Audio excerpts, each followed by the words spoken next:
in Kennebunk. Hello, everyone. Just count me as the tech nerd, so if things go awry, I'll just say apologies right now, straight up, and then we'll get started. Thanks for coming out tonight to view the program. I'm coming at the Black history piece of Kennebunk from a kind of a limited start. I became interested in Black history in Kennebunk about 30 years ago when I moved here. I used to be a rabid cemetery lover. I would go out in the woods and look for old cemeteries, and to me they kind of talk to our history of our town in general. And so my quest started way back then. I came across a cemetery off of the old Kennebunk Road once, and it was a family of 4 people named Drown. And about a year later, that cemetery had been erased by a gravel industry. So I kind of thought it was time for me to start recording all of the cemeteries or private cemeteries that were left in Kennebunk so that they wouldn't suffer a similar fate. And so that's kind of where I started out, and about, spent several years doing that, and then modern technology caught up and was able to actually record those with GPS and put those on the town maps so that the cemeteries, which there are about 63 or so private cemeteries, could be marked on the maps when people go to develop properties so that they won't be erased. That led to 2 finds. I've had many hats in the past year. I've been the archivist for the library at one point. Bet you didn't know that, Allison. I was also a assistant archivist for the Brickstore Museum. I was a town historian quite a number of years ago. I was appointed by Joyce Butler. I also wore the hat of, I was served on the preservation, the Unitarian Universalist Preservation Commission, Foundation, I guess it's called, and that's a mouthful. And so all of those things led me to, in my search for cemeteries, led me to realize that we had 2 important elements in our town that were never talked about. The graves of the poor people, as they were called, the poor farm, as it was called, and the lives of the freed slaves who were also had a cemetery here. So I began a quest to find those 2 cemeteries. And in the process, along the way, through history books, I mean, there's a number of history books. There's Rebick, there's Bourne, there's Gilpatrick, there's all kinds of history books. Unfortunately, none of them gave addresses to anything. They would say, oh, down by John Mitchell's house and down by such and such a place, and all those such and such a places were lost to history long ago. So it was kind of interesting to try and do the legwork to locate these cemeteries. And finally, after walking many wooded paths, I did find the location of both. Tonight, we're not going to talk about the Poor Farm Cemetery, but we will talk about the potential of the freed slave cemetery here in Kennebunk. What I began to learn and what began to unravel is a history of Kennebunk, a facet that is never talked about, rarely mentioned in many of the books. In fact, it was a large community of individuals, persons of color who had been previously enslaved is the better way to say it now. I think that with our latest terminologies, we're getting away from saying freed slaves, so I don't want to insult anybody by saying that, but we're getting used to the better way of saying things, which would be the freed persons who were previously enslaved of color. And so what I started focusing on was, I was terribly intrigued about, well, who were these people? Are we talking 4 or 5 people? Are we talking 1 or 2 people? And it turns out the first clue was in the 1800 census of Kennebunk. Slavery had been abolished in Maine in 1789. However, persons of color were still here, and they were sometimes still enslaved and sometimes just able to live on the land of the proprietors of the town, which is the case of Kennebunk. They were still living here on the land that the proprietors owned. The principal people of Kennebunk had not divided out to townspeople yet. The largest person noted in the 1800 census was a fellow named Cooper Mitchell, John Mitchell. Reverend Lara and I learned that there were many, many Mitchells, and it was hard to tell who was who. And this particular Mr. Mitchell came from Canada, and he, at the 1800 census, had 17 persons of color in his household. And that was kind of a light bulb for me. It wasn't just a small gathering of one or two people, a smattering here and there. It was quite a large community. And so in delving deeper, I have learned that after emancipation in 1789, that community of peoples lived out their lives on a part of land out here in Kennebunk. I can't give the exact location, but and that sometimes there were as many as 30 people, and they came from Wells, they came from Kennebunkport. It was kind of known as their community. And so the task for me was, I wanted to know more about how they lived. How were they treated? What were their roles in our community? How were they accepted? And serving on the UU Preservation Foundation, I was just so lucky to be able to climb the loft of the what is now the bell tower, and actually see, and I'm going to show you a picture of that if I don't screw this up, actually see the imprint of their seats that is still noticeable in the walls of the tower. So hold on, I'm going to see if I can share this picture. Can you see that? Let's see. I don't know if you can see that. I don't know if you can see that when I do that. So nope, nothing. All right. Like I said, technologically impaired. Let me see, share screen. I'm going to pull this up here one last time, so let me see if we can get it.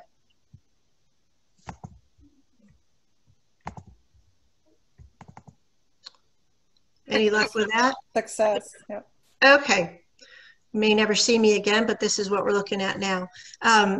This is actually just one side of the lath and plaster that is in the tower, where the persons of color, they had a seating area built for them in 1805 by Thomas Eaton. And if you climb that tower, the steps are just lovely worn pine steps, but I'm always amazed at how they were able to climb up there for all those years. And so this kind of like gave me a tangible piece of history, like, oh my gosh, you know, it's not just in books, it's how these people actually worshiped. This next picture, can you see this one? Yes. Okay, great. This one shows in the middle of the screen, it shows that in 1804, Thomas Eaton is contracted out to build this seating, and it says, and to build a suitable plan in the, and to build a suitable place in the belfry of 3 or more seats for people of color to sit in.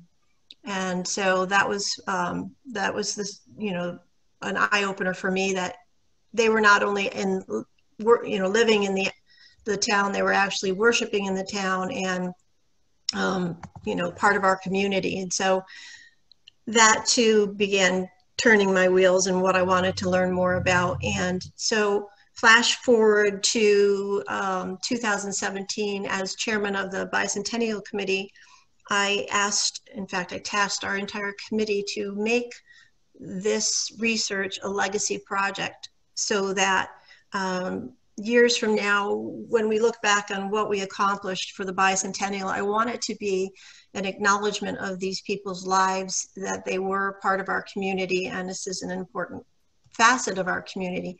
I think the downfall is that, and I've said this ad nauseum to so many people, I apologize, Reverend Lara, because you're my victim on this.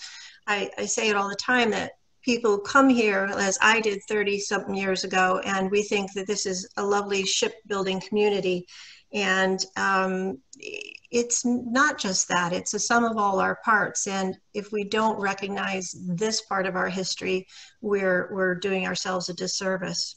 So the committee jumped on board, got behind it, and were totally pleased to be able to do this. And what we intended from the start was to determine if the place I had found was in fact the location of this community, and B, to make, if it was and still recognizable, could be identified, to make it a National Register Historic District.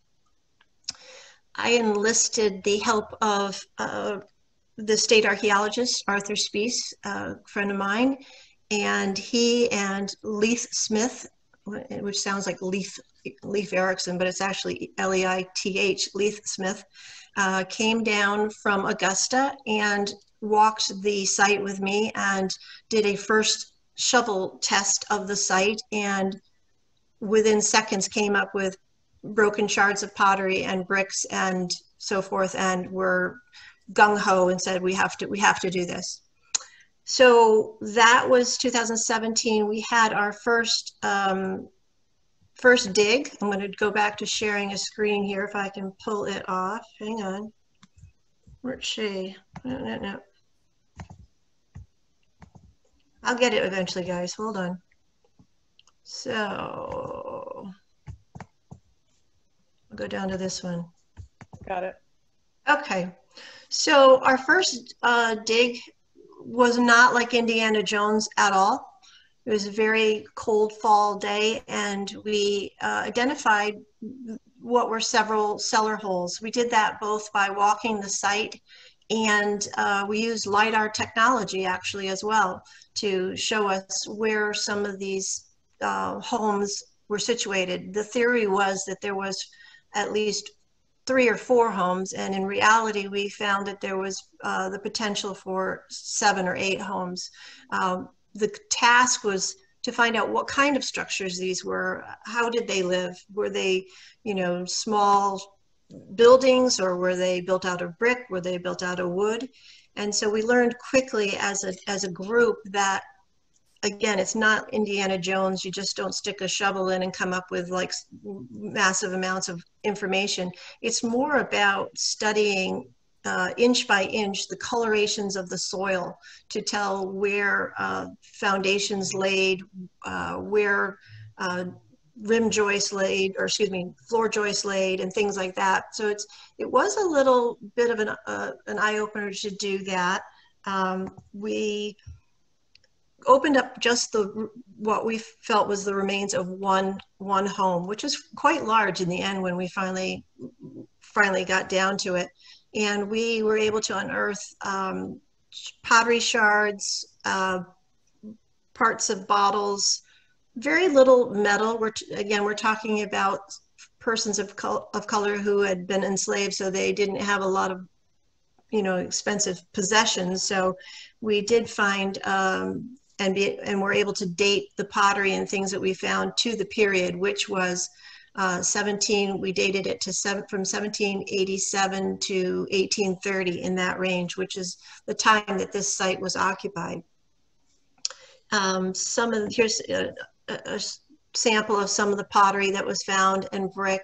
We also found shards of flint, which I have learned since are not indigenous to Maine. Those came across in sailing ships as ballast, and these individuals were using those, of course, as a lighting device. We found a couple of tangible pieces that made us realize that this was more human occupation, because some buttons, we found some cloth, we found some pipes, and that just sort of was more heartwarming to kind of feel like we really are on the spot where these people lived. The archaeologists the first year came away from this and said, absolutely, this is a pristine site. It has to be preserved. It's one of the few sites in Maine that is known. Mr. Smith himself is an African American, excuse me, an African, I think has his doctorate in African studies. He spent a lot of time in Africa studying over there, and he is just beyond words excited to have found an actual intact site here in Kennebunk, Maine. So we've done that dig, and then we did a second dig, which again yielded more information, and it also showed us how the community was spread out. In fact, it crossed a highway, and it had 2 or 3 people living on the other side of the highway, and pretty accurate to what the historians had said as far as location. But now we're actually finding that after all these years that there are still tangible pieces of evidence. Again, our goal is to say, you know, to kind of figure out the structures and how they lived, what they did for livings. I mean, that takes on a broader aspect when we look at the censuses and see if we can find anything out there. I've learned that some of these individuals fought in the revolution, and some of them were, like, the one that's the most famously talked about in histories is Old Tom. He was a fiddle player, and I found in the vital records in Augusta how some vitals were taken and talked about these people. There was Phyllis, Sharper, Plato. We know a lot of the names. Most of them don't have last names. However, there was a gentleman named Tom Bassett, and a Native American woman named Hannah Hill. So we're learning more about the individuals, which I think is fascinating. And I think in this day and age, it's important to kind of bring this to the forefront and say, this was our community as well, again, and that what we find in the future, I kind of envision it to turn into something more, maybe this is grandiose, but I would like it to become more of a site along the lines of a Plymouth Plantation sort of thing that is a teaching element for people. Because again, Maine, we have our ideas on what Maine's about, and it's not always the case. The site is on state land, so it is protected. We do have it patrolled regularly by the state wardens, and there are fines. Our biggest fear is that metal detectorists and relic hunters will go out there and destroy the site before we've had a chance to really learn from it. So again, if you have that, if people have that notion, let them know that there are some folks out there that will be having a watchful eye on that, and it won't be a good idea to do so. Let's see if I can get this back. Oops, hold on. I'll show you one of these individuals here. Hold on. You probably recognize this fellow. All right, and it is him. He was a part of our dig. Do anybody recognize this guy? He's part of the Maine Rangers park fellows that goes out and patrols these sites, these prehistoric sites, and the various sites in Maine. And he's got a TV show on television too. The report that the state did really kind of sums up this part of what we're doing, and I'll just read it to you because I hope you can see it. But it's this: the site of Kennebunk's Free Black community is a highly significant archaeological resource that is one of very few that are known to exist in Maine. What makes it particularly unique is its early time period immediately following emancipation. The narrative that can be told from the careful archaeological investigation is of extreme importance, not only for the combined history of Wells and Kennebunk, but for the history of African-American presence in the state as a whole. The fact that the site appears to be in a pristine state of preservation and was never reoccupied or disturbed upon abandonment is almost unheard of.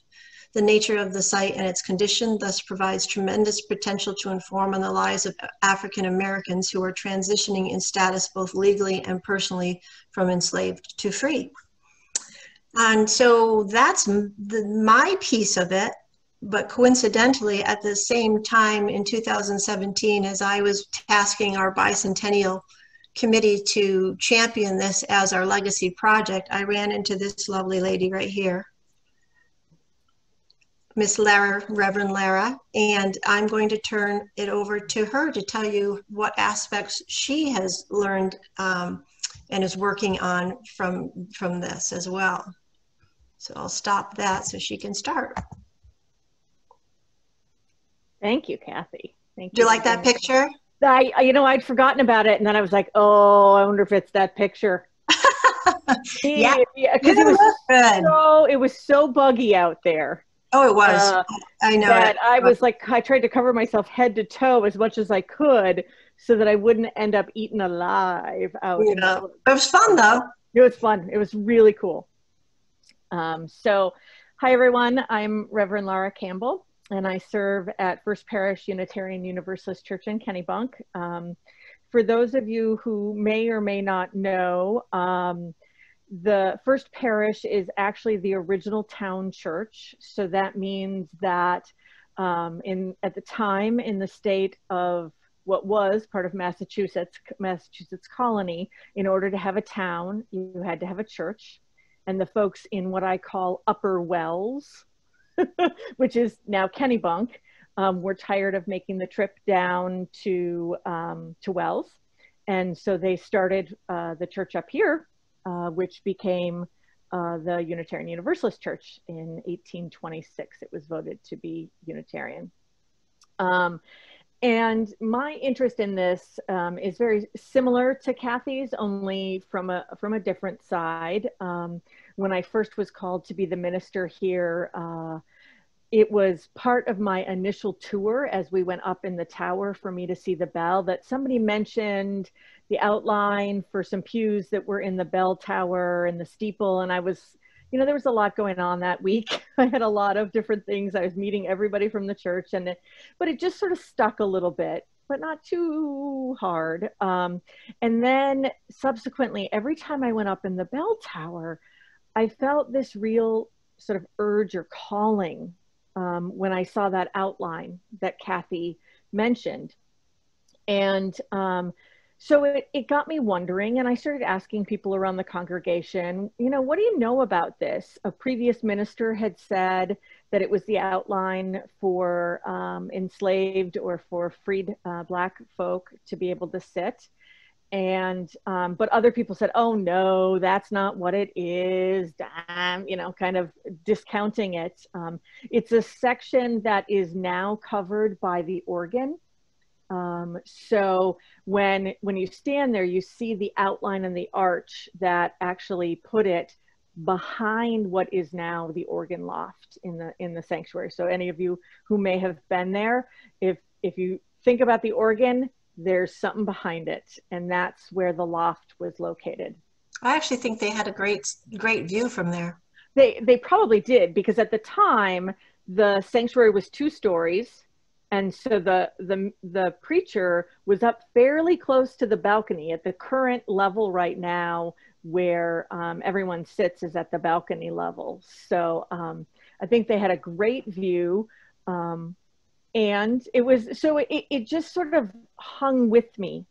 And the more and more I thought about it, I kept saying every summer, I would say, I'm going to spend some time in the archives down in the basement, trying to search through and find out if this happened. You know, what's this all about? And I just never got to it, and I never got to it. And so it came time for me to propose a sabbatical project. And I went to the board of directors and said, I'm really interested in finding proof that what we have is actually what some people say it is and what some people say it isn't, which is the seats. So that was shortly after I started my sabbatical. Through connections in town, I was introduced to Kathy, who very graciously took me under her wing and said, okay, here's what I can tell you, here's what I can't tell you, here's what we know, here's what we don't know. And so she took myself and Al Adams, who was my faithful research assistant, over to Alfred to look through the data there, and just showed us lots of things. And in one of our days, as we sat there digging through all of the papers, was when we found both the invoice and the receipt to Thomas Eaton for the construction of the seats. And that was, for me, that was what I needed in that sabbatical project. But I have since felt like there is more work to be done. And from my perspective, the work that needs to happen is twofold. There's the piece that Kathy's been working on, and myself and the congregation have been supporting her in that, in terms of who are the folks that lived here. You know, we have little glimpses, especially about Tom, and Tom playing the fiddle at different events and his different spouses. We know a little bit about some of the other folks. That one of the things we found was an inventory from one of the well-known homes in town, where it listed the ownership of a woman. And so then what I did is I took that information and cross-referenced it with the membership book at church, and found that the person who lists in his what am I thinking? Can't think of the word, Kathy. Pardon? His after he died, they listed inventory. It's the estate inventory. I have a picture of that. Do you want me to show that? Yeah, that'd be wonderful. Yeah, hold on just a second. So I was able to cross-reference and prove that at the time yep, so there it is. If you look, 1, 2, 3, so you've got two cases of knives and forks, a Negro wench called Phyllis, a large horse, a mare, and a yoke of oxen. So, I mean, it's just, it right there in the midst of the inventory is a woman. And that, for me, was one of those other moments of just the realness of it, to see that inventory and to see how Phyllis was just in there amongst the horse, the oxen, and the knives and forks. I have chills right now when I think about that. And so I cross-referenced, and the estate, the owner at the time, was a member of the church. So I was able to also connect that at least one member of our church was owned enslaved people, which really, those were the two things that I had as my objective for my sabbatical, was to show that the loft was what it was, and then also to show that there was at least one person that owned folks while they were members. What I have since moved on with, in terms of supporting, supporting Kathy in doing that background on who are these people, what were their lives, how did they live, more than just specifically Edward Bourne's history book of the Kennebunks, Kennebunk and Wells, is very narrative, I would say, in how they describe the enslaved and the formerly enslaved folks. But so now the focus that I'm working on with the church is, so what do we do with this information? Now that we know that our congregation had members that owned people, that intentionally built seating, which was not always the case. So, I mean, I feel like it's a step forward in the fact that they were allowed to at least come to church, and also a reality of the times that they were not allowed to sit with the rest of the people, nor were they allowed to sign the membership book. So there is no record of Tom Bassett, of Phyllis, of any of these people being legal members of the church. So that was one of those, I consider them to have been congregants because they participated and they came to church, but they were not allowed to be legal members. So the congregation and I are embarking on, I'm doing a project for a doctor of ministry in which I want to work with the congregation around what do we do with this information? Now that we know this, how do we as a community know this, understand this, talk about it, not from a place of shame, but from a place of this is part of our history and we own it as part of our history. And then what do we do? What sort of restitution, what sort of reconciliation, what sort of reparations do we as a community want to take for the historical legacy that literally lives in the plaster in our building? So that's kind of where I'm at with it. Kathy, I'll turn it back. I think that it's over the years, it's taking on a life of its own. And I love that because I think moving forward, I can see so many different aspects so many different things that can come out of this, learning more about those right from our community who fought in the revolution and those, how we treated their names even in the vital records. For instance, in Augusta, you can find some of their names, but when they recopied the books for the vault in Kennebunk, they left every reference out to anyone of color. So it's kind of weird how they've been treated different generations as well. So I think there's a book in the offing for sure. I think it's important to record. There's a lot of different people, different folks are doing things. There's something called a black box. What is that, Lara? That's something we need to explore as well. Yeah, there's been a couple of podcasts. It's called the Atlantic Black Box Project. And it's a woman from Massachusetts that also has connections to Maine. And she is really interested in documenting so much of this narrative history that's out there, this stuff that people kind of know about.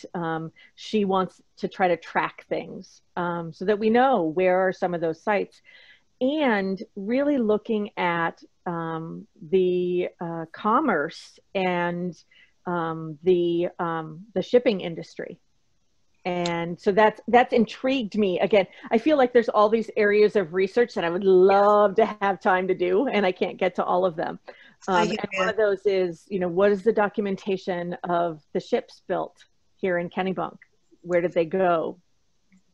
Right. I've started doing a little bit of digging into that myself, and the historians of the past alluded to the fact that when any of these ships would come back, they would bring one or two persons of color with them. And I'd like to explore that more because it seems like it was sadly, a fairly common practice in what became of these folks. And there's just so much more to explore. I think it's just opened my eyes and yours and hopefully everybody else's that this was a integral role of our community. So I think we need to follow that through. We are going to have Leith Smith is going to do a presentation, hopefully from an archaeological standpoint. Later on, I'll let everyone know when that is. We can probably do it the same forum. I don't see this changing in the near future. I think we'll still be doing Zoom for quite a while. But he has offered to come and bring some artifacts as well as his reports and findings. And that's twofold because he wants to show what we have discovered, obviously, but it's also for a fundraising endeavor. We've been blessed to have a lot of fundraising help from the town, help from the UU Church, help from Christ Church financially, and the Bicentennial Committee budget as well to make these digs happen. They run about $36,000 a piece. So this is a serious endeavor, and we want to take it to the next level and check out the other cellars and locations out there. So I think there's a lot more to be done, and we always look for volunteers. I can see Monica's Graven's on here. I've already hit her up and Bill up to be volunteers at our next dig, and I certainly would encourage any of you who are interested to, when that happens, our next one hopefully, we'll encourage people to join us as well because it's fascinating and it makes it real. And I guess that's it for us, Allison. I guess we could open it up to questions. Either. Okay, there's a question for Kathy. Could you describe a little further about the names that were recorded in Augusta but omitted from the records in Kennebunk? Certainly. There was the date of death of Phyllis, the one that Reverend Lara was talking about. She died in 1824, and I believe it was August 8th.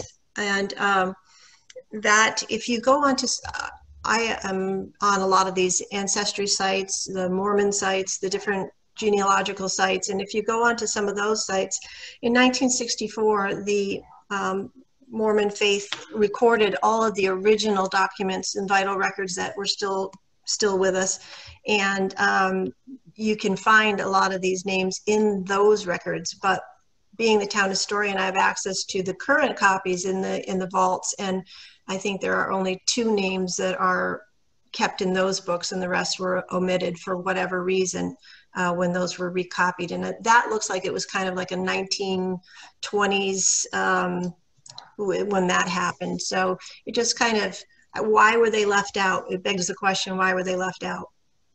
So there was Phyllis, there was also Prime, who died when he was 84. It lists his place of birth as Guinea, and that was his name entirely, just Prime. And it doesn't list any of the former persons that held them as slaves, sadly, or for a good reason, but it does at least have those records. It shows the marriage record of old Tom Bassett to a girl named Silpha Swain, and those are all missing from the current records. There's another question that says, sorry, did you have an answer? I was just going to make sort of a political sort of statement. I know, watch out, me having an opinion. I think what's interesting is the fact that we've been able to document very clearly the whitewashing of this, in that, you know, here we can see when names were taken out as a way to sort of erase part of that history. Absolutely. I totally agree with you. The question I just saw about the AKA highway, yes, it was a major thoroughfare at the time as well. More questions? One above it that says, as a music historian with research specialty in fiddling and fiddle music, I'm delighted to learn about Old Tom and would love to hear more about what resources and documents relating to him might exist. There are, well, I'll just tell you, if you want to write some of these down, any of you, there's the ancient history of Kennebunk, written in 1831. So that's a primary source. It's written by Edward E. Bourne. It can be purchased typically on Abe or Abbey Books. I'm not sure how they pronounce that. There's the Kennebunk History, Village of Kennebunk, Maine, by George Alden Gilpatrick. There's also the History of Kennebunk by Daniel Remick. And the one that's pretty thorough is the History of Wells and Kennebunk, Maine, as we were a part of Wells before we became Kennebunk. And that is by Bourne as well. And that is, let me see if that's got it. That's by Edward E. Bourne. It was written in 1875. So those sources tell pretty, you know, interesting stories about Old Tom. Yeah, and Paul, that the Wells book, or I mean the Edward Bourne book has a lot of narrative around Tom. In fact, actually, a quote from the minister at the now Unitarian Church that preached at his memorial service. There's a little ditty about him. What's interesting is in one of these books, I did find, in more to what you're looking into, Lara, is that in his elder years, the gentleman lived to be about 100 years old. He actually was taken care of by a white nurse, and I thought that was great. And Reverend Wells from the UU Church actually helped. There were no men left. There was just only women left, and Reverend Wells helped carry the casket to its grave. So he was held in high esteem. says, I'm wondering if there could be a plaque outside of the UU church, similar to those that tell our history throughout the town, telling the story of the people we've just heard about. And Mary, that's exactly what the congregation needs to make some decisions about is, you know, how do we want to publicly acknowledge this? Our congregational polity is that the congregation makes that choice. So that's part of the project that I'm going to be working with them on is, you know, how do we acknowledge this, whether it's a plaque or a statement? Do we have, you know, do we have a statement in our history on the website? What do we do as a congregation? And I think you're doing a little of that now because Yep. we're working together to that. And I think it segues quite well into the bicentennial celebration when all of this, unfortunately with COVID, was supposed to have been brought forward in a major presentation format. So we're kind of building into that now. And I think that as the site itself will be marked at one point as well. From Monica, it would be wonderful to see this history as part of the museum in the streets. Unfortunately, Monica, when I did Museum in the Streets, they limited that to 26 plaques, and to create more plaques is sadly expensive and a nightmare. So I think it's going to be because it is going to be a National Register Historic District, it will have its own monument and labeling that way as well. And I think that will supersede the Museum in the Streets, but I'm glad you like those. Thanks. Somebody had asked if you'd be willing to type the names of the books into the chat box. And also if there was any evidence of what tunes Old Tom might have played. No, we didn't. I never saw that, Reverend Lara. Did you? I just that he did. He played for people. They would come out and visit him at his cabin, and he would play for them there, or he'd asked to play at dances and things like that. Yeah, that would be a fascinating thing to learn about if we know what tunes he played, or, you know, that would be really neat. Yeah, I would be very surprised too, Paul. Another question about what is involved in developing the site as a historic district, and how can members of our community help the process? The process is quite entailed. I've started it with the state archaeologists.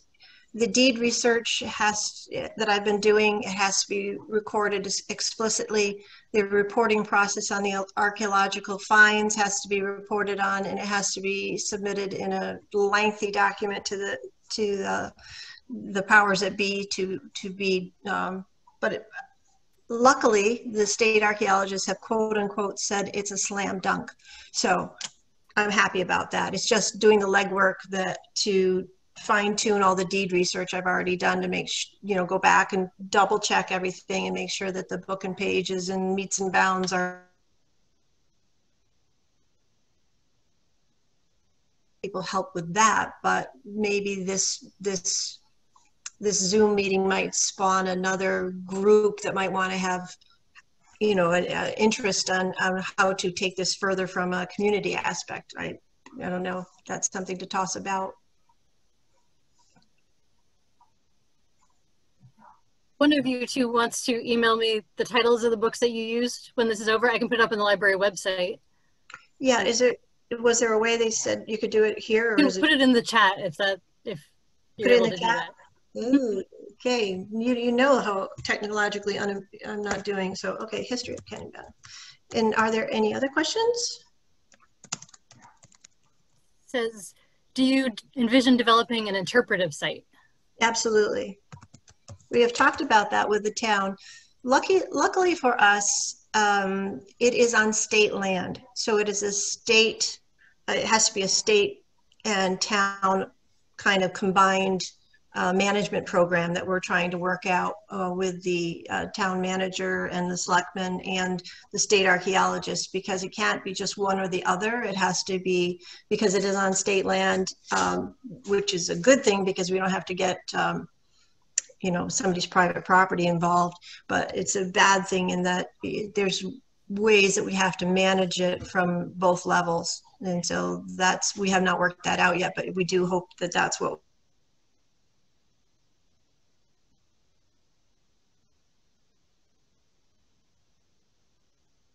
in terms of Oh, I love that. Yeah. a map that shows like, here's the location, you know, here's the grave, here's the church, here's another site that we know about, here's the location of this, so that we as we collectively as a town can map out the formerly enslaved individuals' life with us here.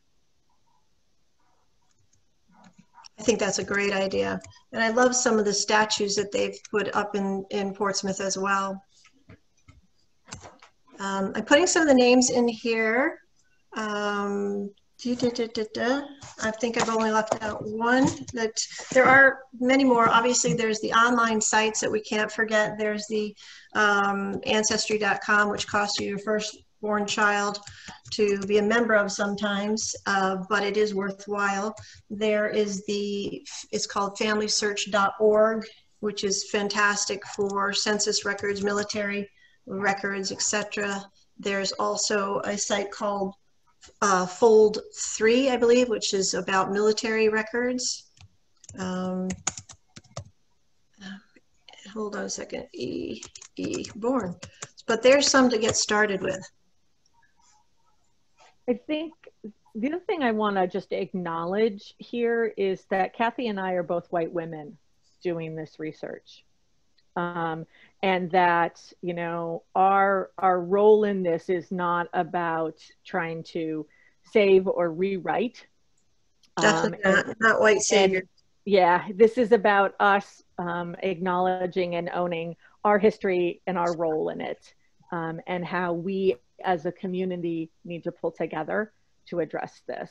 And so I always feel like I need to put that out there.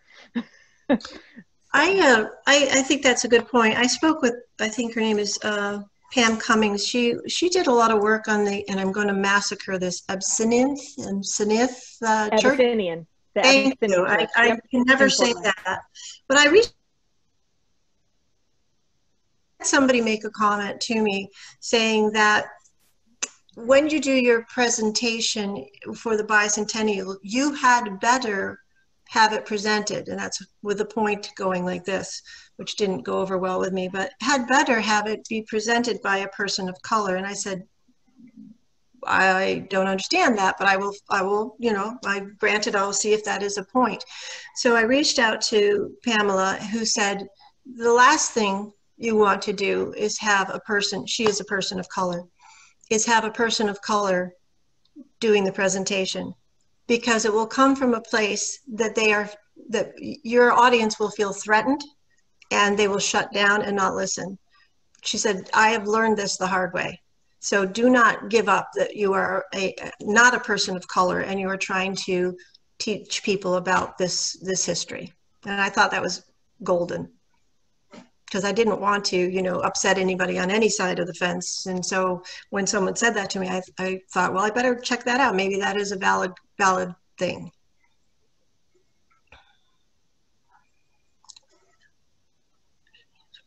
Oh, titles. Thanks, Kathy. That's very helpful. Thanks also, Bill. But first one needs to know what titles to look for. Those are the titles. History of Wells and Kennebunk. There's also sites, Higginson Books is a great site for looking for old books on the history of Kennebunk. It's a little less easy than eBay, but it's a lot better book quality. You have Ancestry should be available from your home for free right now through the library website. They've extended it a little bit. They could yank it at any time, but for now, you should be able to go through our references and resources site, and through the databases, it should be free, the library edition. I would be loath not to mention that you should definitely check out the Brickstore Museum. I mean, that is our town's history source, and my 10 years there as assistant archivist has taught me so much. I've learned more about this community there than any place else, and so definitely go on down there and look. All of these books, as a matter of fact, that I wrote down can be found there and looked at the Brickstore Museum and the library. I think most of them as well, so you don't have to go out and buy them.